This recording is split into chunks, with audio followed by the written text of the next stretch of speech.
Welcome to This Explainer. If you've ever walked down a pharmacy aisle and wondered what homeopathy actually is beyond all the intense internet debates, well, you are definitely in the right place. Today, we're going to step back in time. We're going to uncover the true origins, the academic foundation, and the internal logic of this whole system. Because understanding exactly how and why this therapeutic practice was built way back at the turn of the 19th century, it gives us this incredible window into medical history. So let's satisfy that curiosity and explore where these concepts actually come from. Okay, so here's our roadmap for today. First, we'll be defining the system. Second, we'll look at the 18th century crisis. Third, the innovator's spark. Fourth, the internal logic. And finally, evaluating evidence. All right, let's jump right into Section 1, Defining the System, Academic Foundations. It's really easy to just assume homeopathy is a catch-all term for a generic herbal medicine. I mean, they sit right next to each other on the shelf, right? But to really grasp its academic foundations, we actually have to recognize what it's not. It is absolutely not simply a catalog of random natural remedies, and it's definitely not a substitute for acute emergency or conventional medical care. Instead, homeopathy is a highly structured, strictly codified therapeutic system. It operates on very specific laws, uses a precise clinical lexicon, and it relies heavily on fine-grained, multidimensional symptom observation. So the core philosophical engine for this entire system is this foundational Latin principle, similia similibus currentur. That translates to, let likes be cured by likes. It's kind of like peeling an onion. Chopping an onion makes your eyes water and burn, right?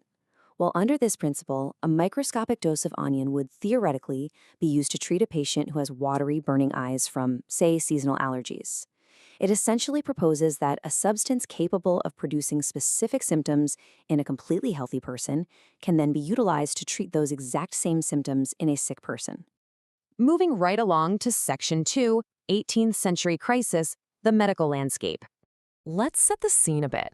Homeopathy didn't just appear out of thin air. It was a direct reaction to the prevailing standard of care in late 18th century Europe. This era was completely dominated by what was called heroic medicine. And honestly, you literally had to be a hero just to survive a trip to the doctor. General practice relied heavily on really drastic, aggressive interventions. We're talking extreme venesection, which is severe bloodletting, along with intensive chemical purging and blistering. When you really look at the details, the desperate need for reform becomes undeniably clear. Patients were routinely subjected to toxic polypharmaceutical mixtures. They were often swallowing massive, incredibly dangerous doses of calomel, which is essentially just mercury. And therapeutic decisions, they were largely driven by speculative, metaphysical guesswork. There was a complete lack of empirical standardization or anything remotely resembling modern clinical trial controls. These incredibly dangerous, unstandardized practices caused profound ethical distress for a lot of physicians at the time. It was a pretty bleak landscape for sure, but it created the absolute perfect intellectual climate for someone to step up and propose a rational, systematic alternative. Which brings us to Section 3, Innovator's Spark, Hahnemann's Eureka Moment. Enter Dr. Samuel Hahnemann. Born in Meissen, Saxony in 1755, Hahnemann earned his medical degree in 1779. But by the 1780s, the ethical distress of practicing that heroic medicine we just talked about, it really caught up with him. In a fascinating twist of irony, this doctor actually completely abandoned active clinical prescribing because he felt conventional medicine was just way too harmful. So, to sustain his family, he leaned on his incredible multilingual skills. He began translating major European medical and chemical treatises. And it was exactly this humble translation work that ultimately set the stage for a medical revolution, culminating in the publication of his definitive textbook, The Organon of Rational Medicine, in 1810. But how exactly does the translation gig lead to a full-blown medical revolution? Well, in 1790, while Hahnemann was translating William Collins' Materia Medica, he started questioning the author's explanation of how cinchona bark, also known as Peruvian bark, cured malaria-like intermittent fevers. Hahnemann decided to just test the bark on himself. As a perfectly healthy person, he observed that ingesting it actually produced malaria-like symptoms in his own body.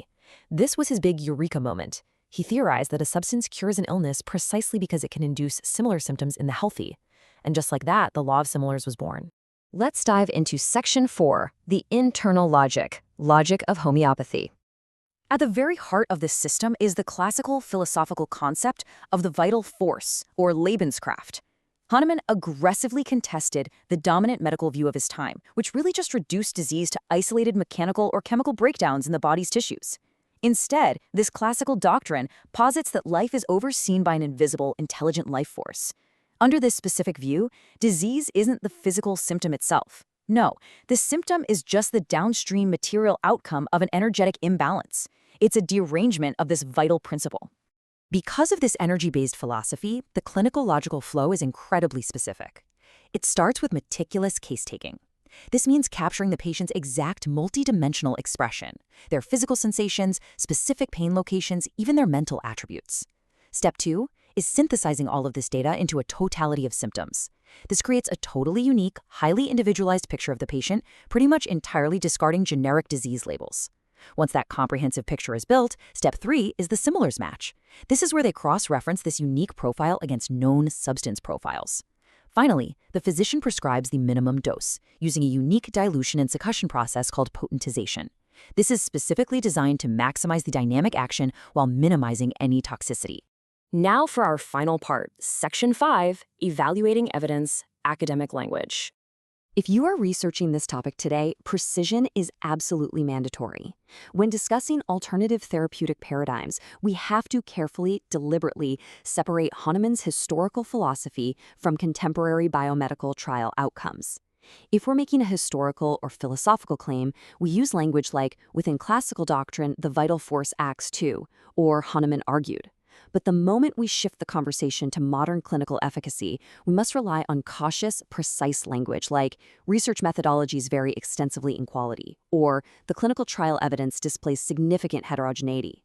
It's really all about respecting the historical text while maintaining rigorous, objective boundaries regarding modern evidence. Which leaves us with this final, incredibly provocative question. How do we accurately match 18th century historical vitalistic terminology with contemporary biomedical evidence frameworks? It is a massive methodological challenge, and it's exactly why understanding the origins and the internal logic of the system is so vital before forming an opinion on it. I really hope this explainer gave you a clear, structured look into the academic foundations of homeopathy, helping separate the fascinating historical reality from all the modern noise. Keep questioning, keep learning, and thank you so much for joining me today.